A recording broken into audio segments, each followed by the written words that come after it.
Hello বন্ধুরা, আমরা যারা মার্কেটে ভালো ভালো আইপিও আসার জন্য ওয়েট করে থাকি, তো তাদের জন্য সুখবর। আর সেই আইপিও যদি হয় মানে ইন্ডিয়ার কোনো টপ লেভেল কোম্পানির, তাহলে তো কোনো কথাই নেই। তো কথা হচ্ছে এইচডিবি ফাইন্যান্সিয়াল সার্ভিসেস, এই কোম্পানিকে ঘিরেই এর আইপিও আসতে চলেছে। আর এর ব্যাপারে একটা অলরেডি আমি ভিডিও বানিয়েছিলাম যে আইপিও আসতে পারে। তো আজকের এই ভিডিওতে দেখে নেব যে লেটেস্ট কি আপডেট এসেছে, যেটা কালই এসেছে। সেই লেটেস্ট আপডেট জেনে নেব, কবে আসতে পারে সেটা একটা মোটামুটিভাবে জেনে নেব, ইস্যু সাইজ কত সেটা এক্স্যাক্টলি আমরা জানতে পারবো, এবং শেয়ার হোল্ডার কোটাটা কীভাবে পাবো সেটা সম্বন্ধেও আমরা কথা বলবো। তো আজকে এই এইচডিবি ফাইন্যান্সিয়াল সার্ভিসেস আইপিওর ব্যাপারে কথা বলার আগে আমরা একটু দেখে নেব, এটা হচ্ছে আমার চ্যানেল, ইউটিউব চ্যানেল। সেখানে আমি কমিউনিটি একটা পোস্ট করেছিলাম যে I will invest 1 lakh in this stock on Monday. Subscribe করে চ্যানেলের সঙ্গে যুক্ত থাকুন। তো এটার ভিডিও অ্যাকচুয়ালি যেটা, সেটা কিন্তু কালকে আসবে। তো মোটামুটিভাবে আমি ভেবেছি যে 1 লাখ ইনভেস্ট করব কাল, এবং যে স্টকে ইনভেস্ট করি সেটা কিন্তু রাত্রিবেলায়, মানে এরকম সন্ধেবেলায় ভিডিও কিন্তু কালকে পেয়ে যাবেন। তো আপডেট সঙ্গে সঙ্গে পাওয়ার জন্য চ্যানেলটাকে কিন্তু সাবস্ক্রাইব করে অলরেডি যুক্ত হয়ে যেতে পারেন, যাতে করে কালকের ভিডিওটা আপনার মিস না হয়ে যায়। তো ব্যাক করব আমরা এইচডিবি ফাইন্যান্সিয়াল সার্ভিসেসের আইপিও নিয়ে। এর ব্যাপারে আমি আমার চ্যানেলে প্রথমে যেতে চাই, এবং সেখানে গিয়ে আমি যদি আপনাকে কন্টেন্টে গিয়ে এখানে দেখাই এইচডিবি, তো এখানে দেখতে পাচ্ছেন ভিডিও বানিয়েছিলাম অনেক দিন আগেই, সেপ্টেম্বর মাসে, যে HDB financial services share holder quota থাকবে কিনা, কোন স্টক কিনবো, বা কামিং সুন মানে আইপিও আসতে পারে কিনা। তো এরকম একটা মোটামুটি অ্যান্টিসিপেটেড ভিডিও, এটা মোটামুটি অ্যান্টিসিপেট করেছিলাম যে এখানে এইচডিবি ফাইন্যান্সিয়াল সার্ভিসেস এর কিন্তু আইপিও আসতে পারে, এবং সেটা নিয়েই এই ছিল ভিডিও। তো এবার যদি আমরা যাই এখানে, যে অ্যাকচুয়ালি এসে গেছে কি না সেটা কিন্তু আমরা এখান থেকে দেখতে পারবো। মোটামুটিভাবে এখানে ক্লিয়ারলি দেখতে পাচ্ছেন October 20 এই আপডেটটা এসেছে, যে এইচডিএফসি ব্যাঙ্ক, যেটা the countries top private lender, সেটা কিন্তু স্যাটারডে অর্থাৎ October 19 সেখানে কিন্তু অলরেডি বলে দিয়েছে কত ইস্যু সাইজ, সেটা এখান থেকে পুরোপুরি জানতে পেরে যাচ্ছেন। ইস্যু সাইজ হচ্ছে 10,000 কোটি, এটা হচ্ছে অফার ফর সেল। এছাড়াও থাকছে 2,500, সেটা আমি নিচে দেখাচ্ছি। এছাড়াও থাকছে 2,500 কোটির একদম ফ্রেশ ইকুইটি, মানে ফ্রেশ ইস্যু যেটাকে আমরা বলি। তো ফ্রেশ ইস্যু পেয়ে যাচ্ছেন আপনারা 2,500 কোটির, সেটা কম অ্যামাউন্ট নয়। আর টোটাল যেটা দাঁড়াচ্ছে সেটা হচ্ছে 12,500 কোটির আইপিও। তো বুঝতেই পারছেন সাইজটা মোটামুটি কম নয়, এবং এরকম একটা টপ নচ কোম্পানি, যেভাবে আমরা বাজাজ হাউসিং ফাইন্যান্সে দেখেছি একটা ক্রেজ ছিল, বাজাজ হাউসিং ফাইন্যান্সের থেকেও একটা বড় কিন্তু ইস্যু সাইজ। এবং সে কারণে মোটামুটি আমরা যারা বন্ধুরা আইপিওর ব্যাপারে ইন্টারেস্টেড থাকি, তাদের জন্য এটা কিন্তু একটা বড় রকমের সুখবর। তো এরকম যে আইপিও আসে বা কখন কোন আইপিও আসবে, সে ব্যাপারে কি আমাদের কোনো আগে থেকে আইডিয়া থাকতে পারে? বা এই যে এইচডিবি ফাইন্যান্সিয়াল সার্ভিসেস, যেটা এইচডিএফসি কোম্পানি, যেটা মানে ব্যাংক, সেটা কিন্তু এই যে দেখা যাচ্ছে প্যারেন্ট এইচডিএফসি কোম্পানি ব্যাংক, এটা কিন্তু সেল করছে, ঠিক আছে। তো এরকম আর কোন কোন ফাইন্যান্সিয়াল সার্ভিসেস বা এনবিএফসি কোম্পানির আইপিও আসতে পারে সেটা আপনারা জানবেন কি করে? অ্যাকচুয়ালি ইন সাম সেন্স এই এইচডিবি ফাইন্যান্সিয়াল সার্ভিসের যে আইপিও, এটা কিন্তু আসাটা এখন বাধ্য। কেন বাধ্য হচ্ছে? আরবিআই মানে রিজার্ভ ব্যাঙ্ক অফ ইন্ডিয়ার একটা ম্যান্ডেট আছে সেটাদের জন্য। তো আমি মোটামুটি এখানে দেখাতে চাই যে মোটামুটি আমি জানি যে অনেক বন্ধুরা মোটামুটি নলেজ পাওয়ার জন্য কিছুটা চেষ্টা করেন, বা নলেজ পেতে ভালো লাগে, সেই জন্যই কিন্তু এই পার্টটা আমি এখানে দেখাচ্ছি। তো এই যে এইচডিবি ফাইন্যান্সিয়াল সার্ভিসেস এটা একটা এনবিএফসি কোম্পানি, মানে নন ব্যাঙ্কিং ফাইন্যান্সিয়াল। এবার এটা হচ্ছে এইচডিএফসি ব্যাঙ্কের সাবসিডিয়ারি, মানে একটা পার্ট। তো সেটা ঠিক আছে, কিন্তু অ্যাজ এ মানে কোম্পানি এইচডিবি ফাইন্যান্সিয়াল সার্ভিস কিন্তু এনবিএফসি। এরকম 16খানা এনবিএফসি এখানে দেখতে পাচ্ছেন: LIC housing finance, Bajaj finance, Shriram transport, Tata sons, L&T finance, India Bulls housing finance, Piramal, Cholamandalam. এখানে টোটাল 16খানা নাম দেওয়া আছে। সেখানে লাস্টে দেখতে পাচ্ছেন যে বাজাজ হাউসিং ফাইন্যান্স আইপিও, আর এখানে দেখতে পাচ্ছেন এইচডিবি ফাইন্যান্সিয়াল।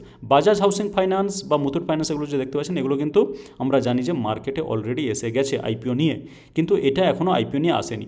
এখন এই যে 16খানা, এই 16খানায় কি কেবলমাত্র এনবিএফসি, এর বাইরে কোনো এনবিএফসি নেই? আমি কিন্তু অ্যাকচুয়ালি আপনাকে দেখাচ্ছি এটা রিজার্ভ ব্যাঙ্ক অফ ইন্ডিয়ার একদম ওয়েবসাইট থেকে, একদম জেনুইন নিউজ। তো এই 16খানার বাইরে আমরা জানি অনেক এনবিএফসি আছে, তাহলে এই 16খানা স্পেশাল কেন, সেই ব্যাপারে আমরা একটু নলেজ গেন করতে চাই। তো এই 2022, এখানে দেখতে পাচ্ছেন ডেটটা 2022 সেপ্টেম্বর 30। তো এই সময় আরবিআই একটা লিস্ট রিলিজ করেছিল। এখানে দেখতে পাচ্ছেন যে আরবিআই রিলিজের list of NBFCs in the upper layer, under scale based regulation for NBFC. এনবিএফসির ক্ষেত্রে একটা স্কেল বেসড, এটাকে সংক্ষেপে বলা হয় এসবিআর, ঠিক আছে, এই যে যেমন এখানে দেখা যাচ্ছে এসবিআর, এটাকে সংক্ষেপে বলা হয় এসবিআর। এই এসবিআরের আন্ডারে আপার লেয়ার, মানে এখানে অ্যাকচুয়ালি কত ধরনের আছে, এখানে দেখতে পাচ্ছেন যে এনবিএফসি বিএল মানে বেস লেয়ার, মিডল লেয়ার হচ্ছে এনবিএফসি এমএল, আর এটা হচ্ছে এনবিএফসি ইউএল, আর টপ লেয়ার হচ্ছে এনবিএফসি টিএল। এই যে এনবিএফসি ইউএল মানে এনবিএফসি আপার লেয়ার, এই আপার লেয়ারের একটা লিস্ট বের করেছিল রিজার্ভ ব্যাঙ্ক অফ ইন্ডিয়া আমাদের 16খানা, এই যে দেখাচ্ছে 16খানা এনবিএফসির। আমি যদি এখানে পিডিএফ দেখতে চাই, আপনারা পিডিএফও দেখতে পারেন, এইখানে দেখাচ্ছে যে 16খানা এনবিএফসির একটা লিস্ট যারা এনবিএফসি আপার লেয়ার ক্যাটাগরিতে আসে। এখন আপার লেয়ার ক্যাটাগরিতে দেখতে পাচ্ছেন একটা ইন্টারেস্টিং জিনিস, আপনি বলবেন যে এইচডিএফসি লিমিটেড, যেটা মানে আগে যেটা এইচডিএফসি বলে স্টক ছিল, তো সেটা আমরা জানি মার্জার হওয়ার পরে এইচডিএফসি ব্যাংকের ভেতরে ঢুকে গিয়েছে, সেটা কিন্তু খুব বড় সাইজ ছিল। তাহলে এইখানে এইচডিএফসি এইটার নাম নেই কেন? এটা তো অ্যাকচুয়ালি সেপ্টেম্বর মাসের মানে 2022 সেপ্টেম্বরের ঘটনা। এটা এখানে লেখা আছে জাস্ট ফর ফান, আমি এটা দেখাচ্ছি যে এইখানে ক্লিয়ারলি দেখতে পাচ্ছেন, despite appearing in the list of top 10 NBFCs in terms of asset size, HDFC limited is not being included in the list of NBFC UL মানে এনবিএফসি আপার লেয়ার, যেগুলো মানে অ্যাসেট ভ্যালুটা বেশি বা অ্যাসেট সাইজ বেশি, okay, in the list of this in the current review due to ongoing merger process. মানে কি, এখানে এইচডিএফসি যেটা লিমিটেড আগে ছিল, বড় হওয়া সত্ত্বেও এই লিস্টে ঢোকানো তাকে হয়নি। তার কারণ হচ্ছে অলরেডি এইচডিএফসি লিমিটেডের এইচডিএফসি ব্যাংকের সঙ্গে মার্জার হওয়ার কিন্তু প্রসেস, অনগোয়িং প্রসেস তখন চলছিল, সেই জন্য সেটাকে কিন্তু আনা হয়নি, আদারওয়াইজ সেটা কিন্তু এখানে থাকতো। তো বাকি এই যে 16খানা, এই 16খানা স্পেশাল কি, এই 16খানার সঙ্গে একটা স্পেশাল ব্যাপার আছে, সেটা হচ্ছে এই 16খানা এনবিএফসি যেটা আমি দেখালাম এখানে, এই 16খানা এনবিএফসি কিন্তু বাধ্য আইপিও আনতে, এবং সেই বাধ্যতার কারণেই কিন্তু আজকে এইচডিএফসি ফাইন্যান্সিয়াল সার্ভিসেস আইপিও দেখতে পাচ্ছেন। তো এটা বাধ্য কেন, এটা বাধ্য কবের মধ্যে আনতে হবে, সব কিছু এখানে আমি আপনাকে দেখাবো। এখানে দেখতে পাচ্ছেন যে applicability to upper layer NBFC, মানে এনবিএফসি যেগুলো আপার লেয়ার কোম্পানি, যে 16খানা, তাদের কিন্তু লিস্টিং অব্লিগেশন আছে। এর মানে কি, লিস্টিং অব্লিগেশন মানে এখানে মোটামুটিভাবে এই জায়গাতে মার্ক করা আছে যে অ্যাজ পার দ্য এসবিআর মানে size based regulation, as per the SBR master direction also the upper layer NBFCs মানে ওই 16টা আর required to be listed on the stock exchange within 3 years. এর মানে কি, যেহেতু 2022 আমরা দেখতে পাচ্ছি লিস্টটা এসেছিল, এই যে আপার লেয়ার এনবিএফসি 16খানা আছে, এরা কিন্তু বাধ্য, এখানে ক্লিয়ারলি বলা আছে মাস্ট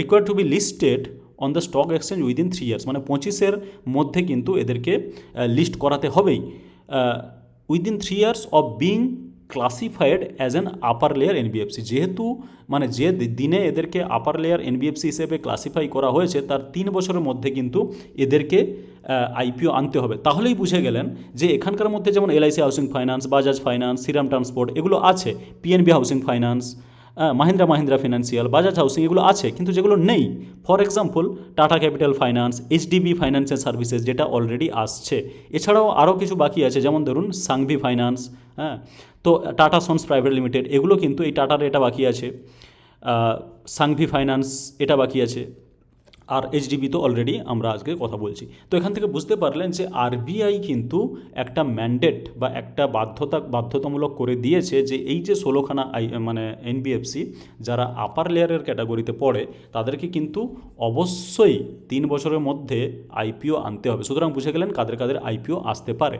এখন যদি স্পেসিফিক্যালি আমরা এইচডিবির ব্যাপারে কথা বলি, যেখানে আমরা দেখলাম যে 12,500 কোটির আইপিও আসবে, যেটা অলরেডি কাল কনফার্ম করা হয়ে গেছে 19 অক্টোবর, আর সেটার জন্য তৈরি থাকুন। সেখানে আর কি কি আইপিও আসতে পারে সেটাও আমি দেখালাম।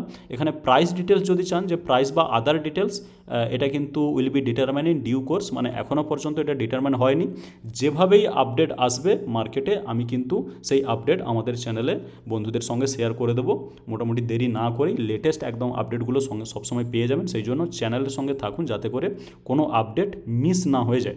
তো টোটাল 12,500 কোর এটা মোটামুটি কনফার্মড, এবং এদের যে ইনভেস্টমেন্ট ব্যাংকার যারা, তারা অলরেডি বড় বড় নাম, Jefferies, JM financial, Morgan Stanley, Nomura, এ ধরনের বড় বড় নাম কিন্তু এরা ইনভেস্টমেন্ট ব্যাংকার হিসেবে সিলেক্ট করে নিয়েছেন, মোটামুটিভাবে জানা যাচ্ছে রিপোর্ট অনুযায়ী। আর বাকি যেটা শেয়ার হোল্ডার কোটা কীভাবে পাবেন? শেয়ার হোল্ডার কোটা অবশ্যই পাবেন।